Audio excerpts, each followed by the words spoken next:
লা ইয়াস্তাবি আসহাবুন নার ওয়া আসহাবুল জান্নাহ আসহাবুল জান্নাতি হুমুল Faizun.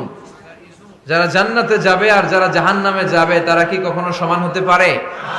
The people of paradise and the people of hellfire, they never be equal ever.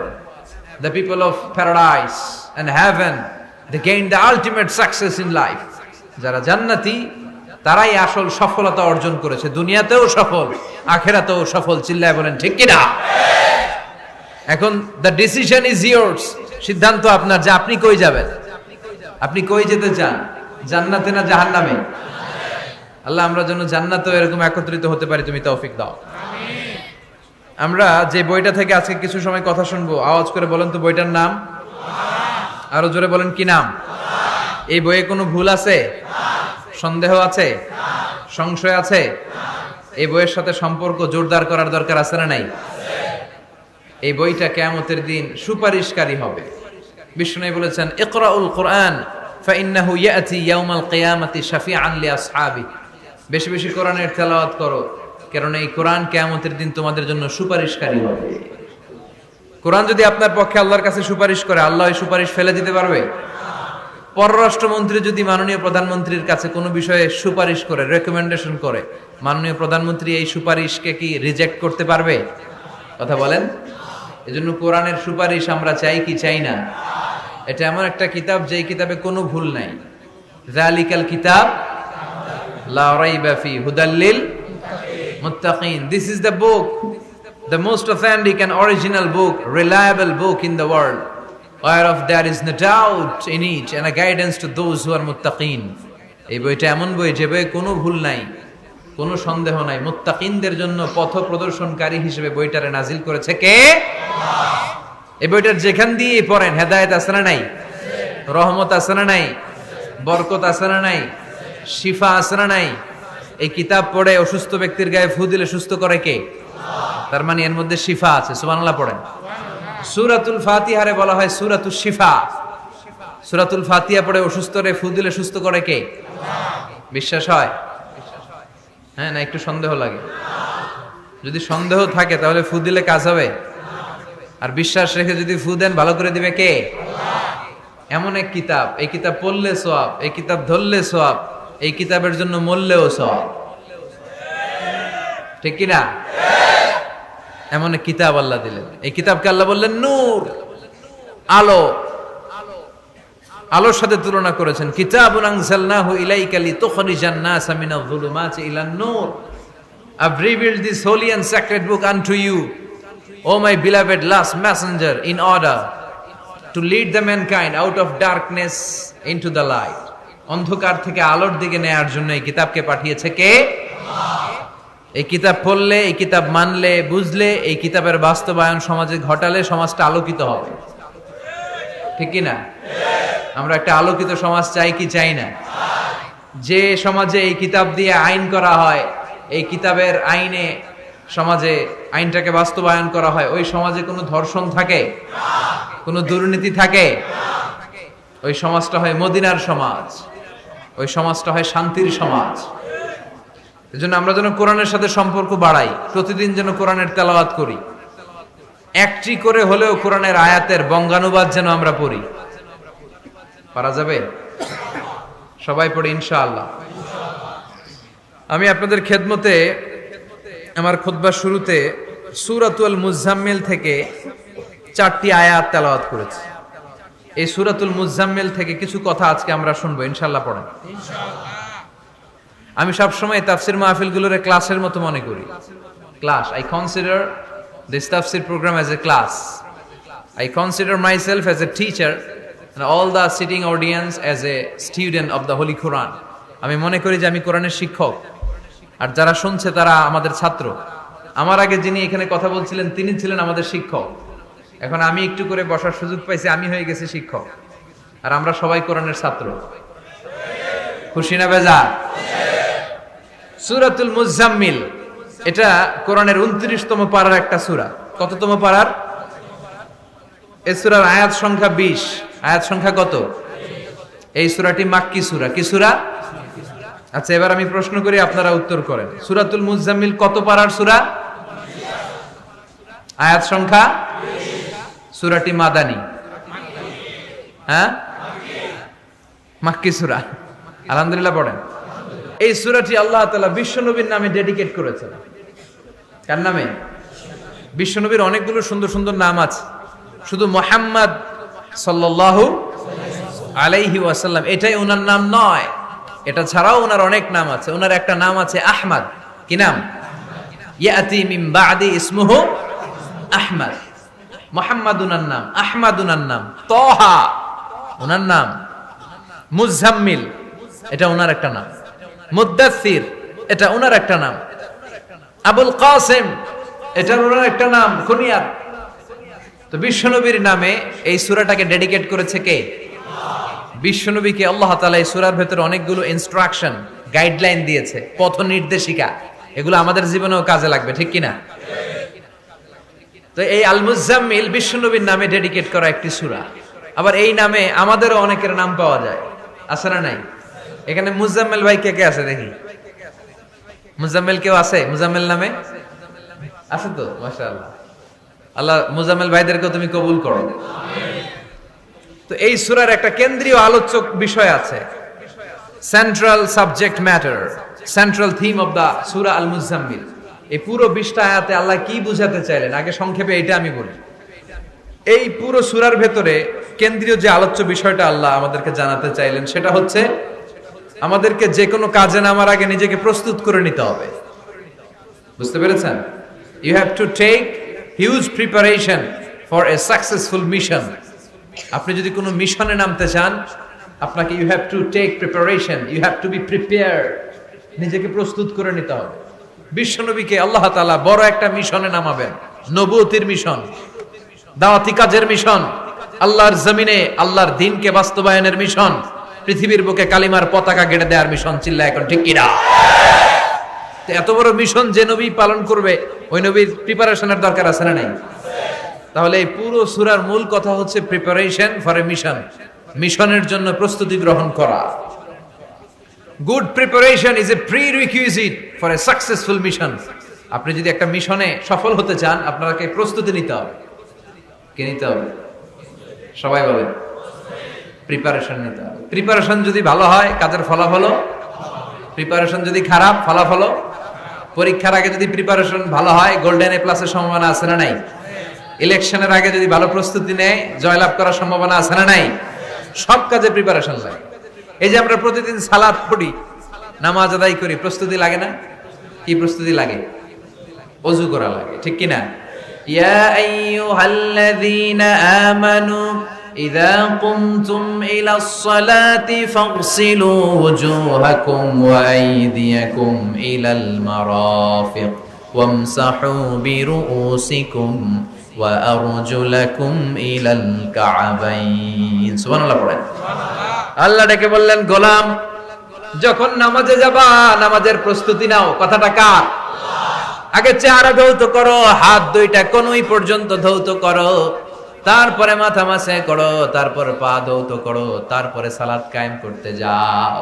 তার মানে সালাত ইকামাতুস সালাহ, সালাত প্রতিষ্ঠার আগে আপনাকে প্রস্তুতি নিতে হবে। নামাজে যাওয়ার আগে ওযু করা লাগবে, ঠিক কিনা?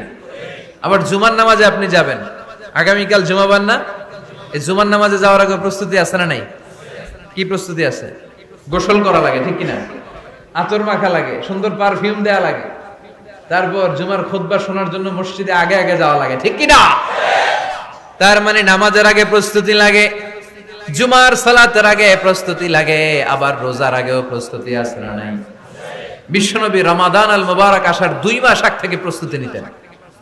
বিশ্বনবী দোয়া করতে শুরু করতেন রজব মাস থেকে, আর আল্লাহর কাছে বলতেন, আল্লাহুম্মা বারিক লানা ফি রজব ওয়া শাবান ওয়া বাল্লিগনা রমাদান। রজব শাবানে বরকতে দাও, রমজান মাসে গুনাহ ঝরাও, সপ্তাহ জুড়ে তুমি বরকতে দাও, জুমার দিনেতে গুনাহ ঝরাও, রজব শাবানে বরকতে দাও, রমজান মাসে গুনাহ ঝরাও। চিল্লায় পড়েন আমিন। রমজান আসার 2 মাস আগে বিশ্বনবী রজব মাস থেকে রমজানের প্রস্তুতি নিতেন। আল্লাহু আকবার। আর পড়ছেন আল্লাহুম্মা বারিক লানা ফি রজব ওয়া শাবান, ও আল্লাহ রজব আর শাবান মাসে আপনি বরকত দেন, ওয়া বাল্লিগনা রমাদান, রমজান মাসে পৌঁছে দেন। এখন যে মাসটা চলতেছে এটা কি মাস? হ্যাঁ, তাহলে রমজানের প্রস্তুতি নেওয়ার দরকার আছে না নাই? রমজানের 2 মাস আগ থেকে উনি প্রস্তুতি নিতেন। এরপরে ঈদ আসার আগে রমজানের প্রস্তুতি আছে না নাই? ও মন রমজানের ওই রোজার শেষে এলো খুশির ঈদ, তুই আপনাকে আজ বিলিয়ে দে শোন আসমানি তাকি, তোর সোনা দানা বালা খানা সব রাহে লিল্লাহ, দে যাকাত মুর্দা মুসলিমের আজ ভাঙাইতে নিদ। পড়েন রমজানের ওই রোজার শেষে এলো খুশির ঈদ, তুই পড়বি দের নামাজ রে মন সেই সেই গাহে, যে ময়দানে সব গাজী মুসলিম হয়েছে শহীদ, রমজানের ওই রোজার শেষে এলো খুশির ঈদ। আলহামদুলিল্লাহ পড়েন। তার মানে নামাজের আগে প্রস্তুতি লাগে, রোজার আগে প্রস্তুতি লাগে, ঈদের আগেও প্রস্তুতি লাগে। এরপরে হজ যদি পালন করতে চান তারও প্রস্তুতির দরকার আছে না নাই? একজন হজ করবে, প্রস্তুতি লাগবে না? কি প্রস্তুতি লাগবে? হ্যাঁ, পাসপোর্ট লাগবে, হজের ভিসা লাগবে, তারপরে রেজিস্ট্রেশন করা লাগবে, আশকোনার হাজি ক্যাম্পে প্রশিক্ষণ নেওয়া লাগবে, রিয়াল কেনা লাগবে, ইজার কেনা লাগবে, রিদা কেনা লাগবে, বেল্ট কেনা লাগবে, হজের নিয়ম কানুন জানা লাগবে, ঠিক কিনা? দেখেন, নামাজের আগে প্রস্তুতি লাগে, রোজার আগে প্রস্তুতি লাগে, হজের আগে প্রস্তুতি লাগে, কিন্তু যাকাতের আগে লাগে না। হ্যাঁ, যাকাতের জন্য 1 বছর আগ থেকে প্রস্তুতি নেওয়া লাগে। আপনি কবে নিসাব পরিমাণ সম্পদের মালিক হলেন ডায়েরিতে নোট রাখার দরকার আছে না নাই? তার মানে নামাজের আগে প্রস্তুতি, রোজার আগে প্রস্তুতি, যাকাতের আগে প্রস্তুতি, হজের আগে প্রস্তুতি। এই সূরার মধ্য দিয়ে রব্বুল আলামিন বিশ্বনবীরে বোঝাতে চাইলেন, ও নবী, বিশাল একটা মিশনে আপনি নামবেন, বিশাল একটা যুদ্ধে আপনি নামবেন, কালেমার বাণীকে দুনিয়ার বুকে প্রচার করার গুরু দায়িত্ব নিয়ে নামবেন। এত বড় দায়িত্ব পালনের আগে আপনার প্রস্তুতি নেওয়ার দরকার আছে না নাই? বিশ্বনবীকে প্রস্তুতি নিতে বললেন। তার মানে এই সূরার কেন্দ্রীয় আলোচ্য বিষয় হচ্ছে you have to take a very good preparation for a mission. আপনি কোন কাজে সফল হতে হলে আপনাকে প্রস্তুতি নিতে হবে, ভালো প্রস্তুতি ছাড়া সফল হওয়া যাবে। আবার যুদ্ধের ময়দানেও যখন আমরা যাই, বিশ্বনবী যেতেন, প্রস্তুতি ছিল কি ছিল না? আল্লাহ বললেন, ওয়া আ'ইদ্দু লাহুম মাসতাতা'তুম মিন কুওয়া ওয়া মির রিবাতিল খাইল তুরহিবুনা বিহি আদুওয়াল্লাহি ওয়া আদুওয়াকুম। আল্লাহ ডেকে বলেন, গোলাম, যুদ্ধের ময়দানে যাওয়ার আগে ভালো করে নিজেদেরকে প্রস্তুত করে নাও। ওয়া আ'ইদ্দু লাহুম মাসতাতা'তুম মিন কুওয়া, তোমাদের শক্তি সামর্থ্য যা আছে সব প্রস্তুত করে রাখো। সবকিছু প্রস্তুত থাকবে মুসলমানদের, মুসলমান থাকবে সদা জাগ্রত, সদা প্রস্তুত। চিল্লায় বলেন ঠিক কিনা? প্রস্তুত থাকতে হবে যুদ্ধের জন্য। আমরা যে যোদ্ধা আমরা ভুলেই গেছি, আমরা যে যোদ্ধা জাতি, আমাদের রক্তে যে যুদ্ধের ঘ্রাণ, এটা আমরা ভুলেই গেছি। আল্লাহ বললেন, ওয়া আ'ইদ্দু লাহুম মাসতাতা'তুম মিন কুওয়া, শক্তি আর রসদ জোগাড় করে রাখো। তুরহিবুনা বিহি আদুওয়াল্লাহি ওয়া আদুওয়াকুম, এই শক্তি আর সম্ভাবনা দিয়ে আল্লাহর দুশমনদেরকে তোমরা ভয় দেখাবা। মির রিবাতিল খাইল, ঘোড় সাওয়ারগুলোকে প্রস্তুত করে রাখো। বর্তমানে তো ঘোড়া টোরা নাই, এখন প্রস্তুত করে রাখতে হবে অ্যাটম বোমা, ঠিক কিনা? এখন রাখতে হবে AK-47, rocket launcher, drone, missile, ballistic ক্ষেপণাস্ত্র, রণতরী, যুদ্ধ জাহাজ, ঠিক কিনা? গোটা বিশ্বের মুসলমানদের একটা সেন্ট্রাল মিলিটারি দরকার। 50টারও বেশি মুসলিম দেশ, আমাদের সেন্ট্রাল কোনো লিডারশিপ নাই, আমাদের কেন্দ্রীয় কোনো মিলিটারি নাই। যদি আমাদের একটা মিলিটারি থাকতো, সিরিয়াতে আক্রমণ হয়েছে আমাদের বিরুদ্ধে, আমাদের মুসলিম মিলিটারি সেখানে প্রতিরোধ গড়ে তুলতো। চিল্লা এখন ঠিক কিনা? আরাকানে আক্রমণ হয়েছে, মুসলিম মিলিটারি প্রতিরোধ গড়ে তুলবে। ফিলিস্তিনে আক্রমণ হয়েছে, আমাদের মুসলিম মিলিটারি প্রতিরোধ গড়ে তুলবে। কিন্তু আমাদেরকে নেতৃত্ব দেওয়ার মতো কেউ নাই, আমাদের শক্তি সম্ভাবনাকে জোগাড় করে রাখার মতো কেউ নাই। এক রিসেপ তাইয়িব এরদোগান গোটা বিশ্বের যেখানে মুসলমানরা নির্যাতিত ওখানে ছুটে যায়। সে একা কি করবে? এরকম 10টা এরদোগান যদি আমাদের হাতে থাকতো, মুসলমানদের দিকে চোখ রাঙিয়ে কথা বলার সাহস কারো ছিল না। চিল্লা এখন ঠিক কিনা?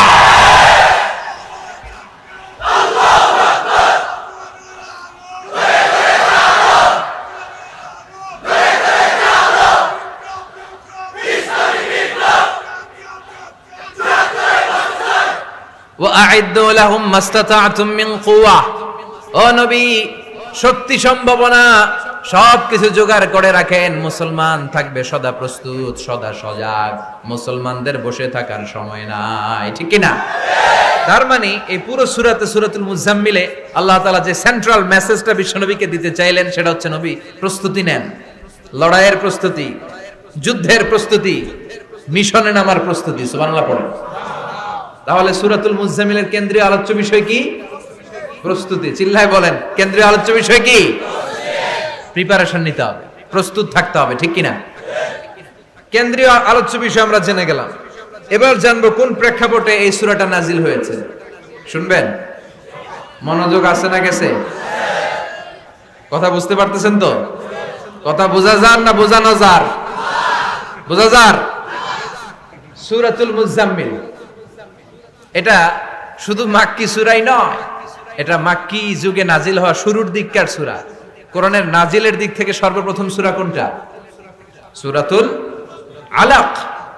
ইকরা বিসমি রাব্বিকাল্লাযী খালাক, এই আয়াতগুলো প্রথমে নাজিল হয়েছে। এই সূরা আলাকের প্রথম 5 আয়াতের পরপরই এই সূরা মুজাম্মিল নাজিল করে দিয়েছে কে? আল্লাহ।